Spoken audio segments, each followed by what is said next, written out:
Hey Aaron, welcome to the GAC RMHC Golf Classic. I just want to give you an opportunity here to view your swing at regular speed. We'll let that play on through. We'll put you back in your dress position, and then we'll go ahead and take a look at a few things for you. So normally what I do is I take a look at swing plane. What I'm going to do here is do something a little bit different with you and just hopefully increase your entire general swing motion and improve your setup just a little bit. So from a setup standpoint, we can see your spine is nice and straight on a slight tilt. Your legs come down, they're fairly straight still. Your arms do hang very close alongside your rib cage, and then your forearms work out, and then the golf club works out to the ball. So ideally what we would do at address here, if I were going to work on your golf game, is very simply we push your tail out and up, push your sternum out, up, and forward. And what that's going to do, it's going to increase your spinal angle as such. Okay. From there, we want to get your legs into a little bit more of an unlocked position, and then the arms can hang down off that tilted spine so they're not hanging on you, and we can increase the angle relationship between your arms and the golf club. So taking it from this sort of red position that's very tall, straight-legged, and sort of pronated with your forearms there, where we're almost creating a straight line look with the golf club. So very important to fix up the posture because the posture sets the angles for us to build our entire golf swing upon. Okay. From here, take a look at your alignment. Your alignment looks fine, so your feet are running pretty parallel right of the center of the fairway, so that looks good. If we just go ahead and show you what I was talking about by that, your feet are running here, carry that out towards the intended target.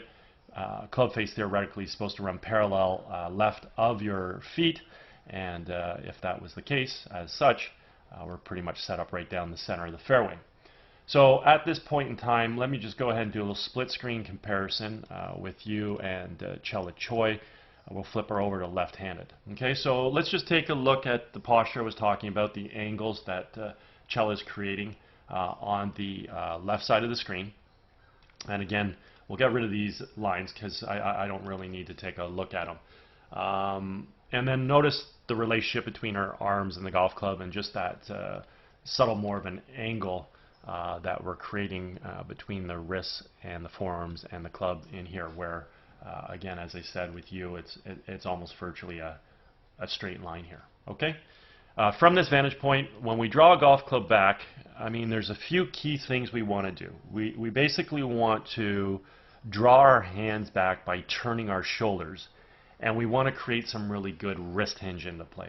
So with Chella Choi on the left side of the screen, she brings the golf club back by rotating the shoulders, drawing the hands back, and then as we get the golf club back a few feet, we're going to start to see her cock her wrists. So we've got her in slow motion here, so we'll get a really good visual look at exactly what's really supposed to be happening. Okay, so there she is, she's turning her shoulders, hands are coming back with the arms, club's coming back on a nice circular motion. Through here we start to cock our wrists, so the club head's moving from below to above our hands and behind our hands. And we keep turning, and we keep creating this wrist hinge basically as far as we can to the top of the backswing. So we can see there's a considerable amount of travel. And then when we do create this turn and this wrist hinge, we want to do this about a pretty stable left leg. Okay? So look how long this golf swing is. And it's long because of a few reasons. One, she's got good turn. Two, very important, she creates a very good wrist hinge. Okay? So let's watch you bring your golf club back here. We can see you draw your hands back, so that's fantastic.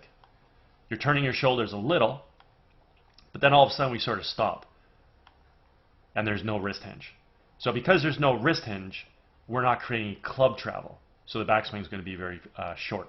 So we want to definitely learn how to complete the backswing by creating more shoulder turn, definitely learning how to get a better grip, and therefore learning how to create more wrist hinge, which will create more club travel.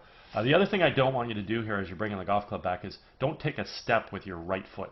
All that should happen is the instep of the right foot should roll in and give way to the fact that you're rotating and bringing the club back. So there should be no step here with your right foot. Okay, so we can see the backswing is quite abbreviated. At that point in time, I mean, your power is only really coming from the little bit of turn you have, and then how fast can you move your hands through impact, which isn't going to be very fast because we haven't created wrist hinge. So think about throwing a ball. If we're going to throw a ball with no wrist hinge, it'd be like shot putting. There's not going to be any speed. So a pitcher who throws a ball cocks his wrist, and he's got something to snap it through with. So it's the same kind of philosophy. So from here at the top with turn and wrist hinge, we simply want to move our weight now from, whoops, sorry, I got you moving here. Let's back that up. Let's take a look at Chela Choi. We basically want to move our weight from our left foot to our right foot, unwind the coil, and fire the hands. And doing so, the most important thing here in order to create more general motion is when we're driving through, get our left heel to come off the ground by point of impact. Then as the club and the hands go through the golf shot, let that left heel keep coming up off the ground so we can get up onto the toe of the left foot. That'll allow us to count the spikes in that left shoe, and the weight can get to the right side. And what that's going to do, it's going to allow the hips to square around to the target and the shoulders to fully rotate. And as we can see, the hands are nice and high and the club back in behind us. So with you as we move through, let's just get a sense of what you do. So you send your hands with the club back to the ball. Your knees and feet are working a little. Let's see if you create any footwork through to the finish. So there is no footwork at all. Okay, so definitely just want to learn how to bring your left heel up off the ground, get up on the toe of your left foot. That'll get your weight to your right side, and then you can complete the golf swing. Your hips can square around, you can swing the club through further, your hands can finish higher, and the club can finish back in behind you. Okay? So I just wanted to show you that and talk about some of these things because it really is just general swing motion, and that's really what you need to do. You just need to incorporate some general swing motion in your golf swing, and then beyond that you can go ahead and start fine-tuning things. So one, need to improve the setup with your posture. Tail out, sternum out and up, increase the spinal angle, relax the hands towards your thighs. From here, bring the golf club back by trying to turn your shoulders as much as you can, learn how to get a proper grip, and learn how to create wrist hinge. So we got to turn and we got to create wrist hinge. Try not to take a step with your right foot when you're bringing the golf club back. When we swing through, all we're going to do now is we're going to let our left heel come up off the ground, get up on the toe of our left foot, and that'll carry you through to a better finish. Okay? Anyways, if at any point in time you ever want to work on any of these aspects of your golf game, I'm located at Glen Abbey in Oakville. Be happy to structure a program for you. Also, if you're involved with any golf tournaments at all, and you guys are looking for a unique gift to provide your guests, touch base. I'd be happy to discuss my swing analysis services with you. Anyways, I hope you had a fantastic day, and I hope you enjoyed getting an opportunity to see your swing on video.